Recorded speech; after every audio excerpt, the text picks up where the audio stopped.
BPSC 67वें के entrance exam के paper leak होने के साथ ही आर्थिक अपराध इकाई को सरकार ने इसकी जांच सौंपी, जिसके नेतृत्व कर रहे थे डीजी नैयर हसनैन खान, जो बेहद ईमानदार और कर्मठ सीनियर पदाधिकारी हैं। उन्होंने एक एसआईटी का गठन किया था। एसआईटी अपनी जांच के क्रम में 2 दिन पहले एक डीएसपी को, जो बिहार विशेष सशस्त्र 14वीं बल के डीएसपी हैं, रंजीत कुमार रजक को गिरफ्तार किया और उनसे पूछताछ हो रही है। जानकारी के अनुसार पूछताछ के दौरान रंजीत कुमार रजक ने बीपीएससी के एक मेंबर के नाम का भी खुलासा किया है। वो मेंबर कौन है? हालांकि इस मेंबर से रंजीत कुमार रजक की पहचान या परिचय या साठगांठ, आप इसे जो कहें, ये 2012 से ही था, जब वो पहली बार बीएसएससी मतलब बिहार कर्मचारी चयन आयोग में जो धांधली किया था, घोटाला किया था, जिसको लेकर आर्थिक अपराध इकाई ने एक चार्जशीट भी दाखिल किया था 2014 में। उसी समय से इस मेंबर से बीपीएससी के इस मेंबर से उसकी साठगांठ थी, लेकिन उस समय वो मेंबर नहीं हुआ करते थे। बाद में वो मेंबर हुए बीपीएससी के, जो लगभग 2020 तक मेंबर रहे हैं। इसकी भी जानकारी देंगे, लेकिन उसके पहले बताएं कि रंजीत कुमार रजक के घर की भी तलाशी एसआईटी ने लिया है, उसे पूरी तरह खंगाला है। और सबसे बड़ी बात यह है कि एसआईटी जब उसके घर को खंगालने गई तो उसके रहन सहन, उसके स्टाइल, उसके तरीके को देखकर वो भी दंग रह गई। अगल बगल के लोगों का कहना है कि राजा जैसी ज़िंदगी डीएसपी रजक जीता था, इतना पैसा था, इतना धन था। तो इसको लेकर भी बात चल रही है। उसके आय के, उसके संपत्ति का ब्यौरा भी चल रहा है और आय से अधिक संपत्ति मामला में भी दर्ज होगा निश्चित रूप से मामला। अब इसको देख के आप इससे भी अंदाज़ा लगा सकते हैं कि जो जानकार हैं, जो रंजीत कुमार रजक के नज़दीक रहे हैं किसी ज़माने में, उन लोग के अनुसार उसने अपनी बहन की शादी का इंगेजमेंट जो था वो किया था मौर्य क्लार्क में, पटना के सबसे बड़े होटल मौर्य क्लार्क में। और उस समय उस का जो पैसा था, जो उसका चार्ज था, केवल वो चार्ज था 25 लाख रुपए, जबकि कुछ ही दिनों पहले रंजीत कुमार रजक की नौकरी लगी थी। तो इसी से अंदाज़ा किया जा सकता है कि धन का भी भंडार, धन कुबेर कह सकते हैं रंजीत कुमार रजक को, और इसी धन के लिए ये सारे काम को करता रहा है। बीएसएससी का जो मामला था 2012 का, उसमें जो चार्जशीट ईओयू ने जमा किया है, उसमें क्या है मामला सो समझिए। ये किस तरह उस समय घोटाला कराता था। ऐसा नहीं है कि उस समय रंजीत कुमार रजक को क्वेश्चन आउट करा देता था या मैनेज कर लेता था, ये सारी बातें नहीं थी। बातें ये थी कि किसी भी व्यक्ति को, चाहे वो कुछ जानता हो न जानता हो, उसे अगर बीपीएससी कम्पीट कराना है तो रंजीत कुमार रजक उसको बजाबता उसका फॉर्म भरता था, वो परीक्षा देने जाता था, लेकिन परीक्षा हॉल में वो अपने ओएमआर सीट को पूरी तरह ब्लैंक छोड़ देता था।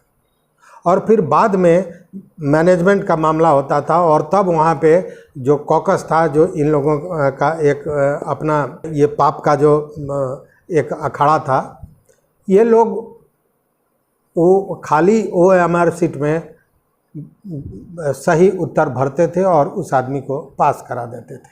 और चार्जशीट में भी कुछ इसी तरह की बातें ओएमयू ने लिखी हैं। बीएसएससी घोटाले के बाद रंजीत कुमार रजक डीएसपी बना, वो नीमचक बथानी में एसडीपीओ भी रहा।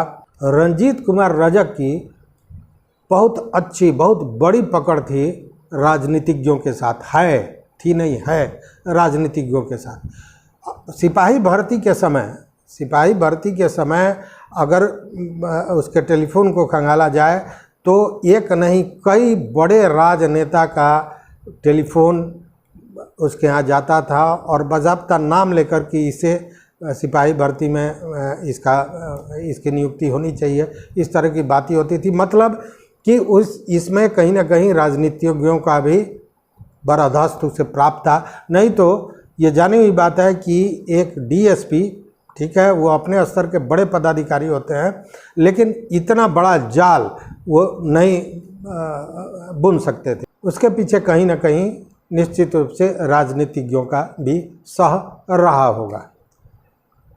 इतना ही नहीं, अगर जानकारों की माने तो ब्यूरोक्रेट्स में भी बहुत अच्छी पकड़ रही है रंजीत कुमार रजक की।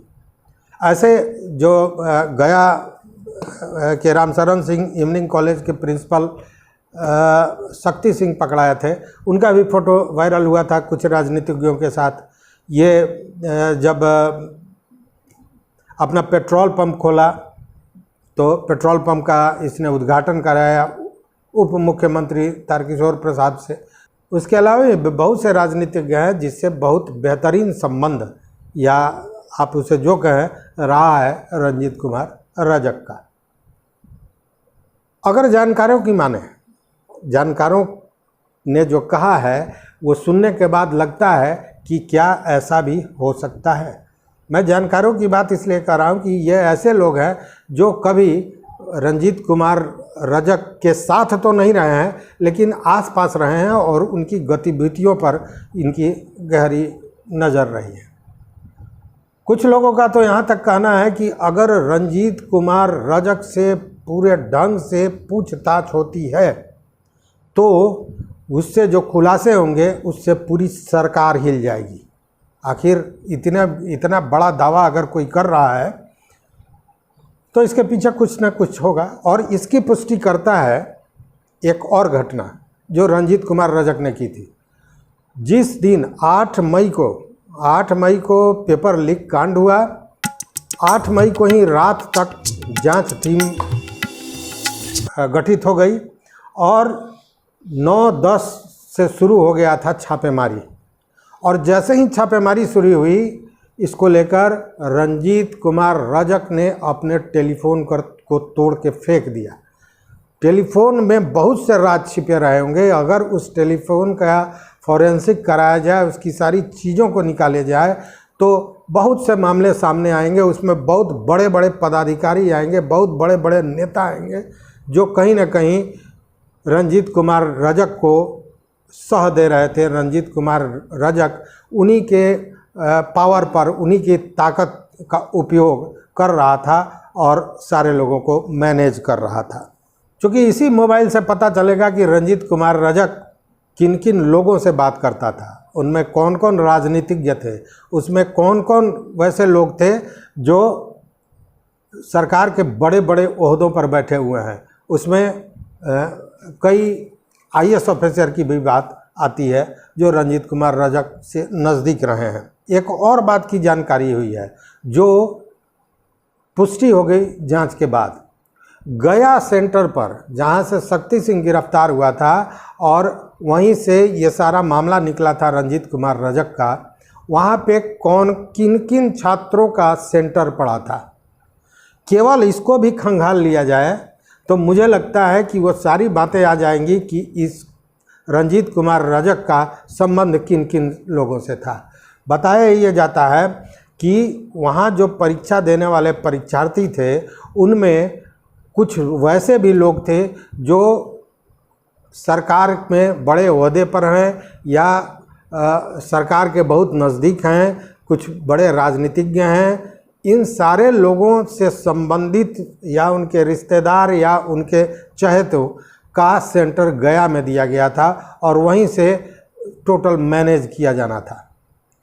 यह भी जांच का विषय है और अगर ये जांच हो जाए तो सारी तथ्य खुल जाएगी। लेकिन सवाल ये उठता है अंत में, हालांकि हम इस पर उंगली नहीं उठा सकते हैं और उठाएंगे भी नहीं, उठा भी नहीं रहे हैं, लेकिन जहाँ इतने बड़े बड़े लोग होंगे, इतने सामर्थ्यवान लोग होंगे, वहाँ जांच कहाँ तक सफल होगा और कहाँ तक जाएगा, इस पर प्रश्न तो ज़रूर उठता है।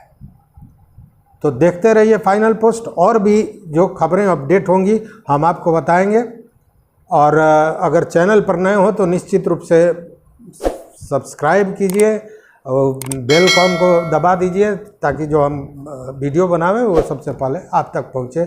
और अपना कमेंट ज़रूर दीजिए कि आपको क्या लगता है, ये जांच होगी नहीं होगी, या जांच को प्रभावित कर दिया जाएगा और फिर जो भ्रष्टाचार का जो ये खेल है वो चलता रहेगा।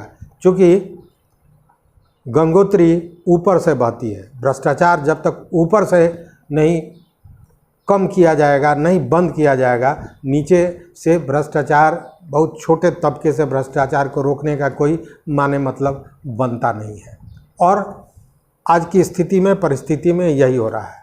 खैर, देखते हैं आगे क्या होता है, जांच कहाँ तक पहुँचती है। तो देखते रहिए फाइनल पोस्ट। बहुत बहुत धन्यवाद, नमस्कार।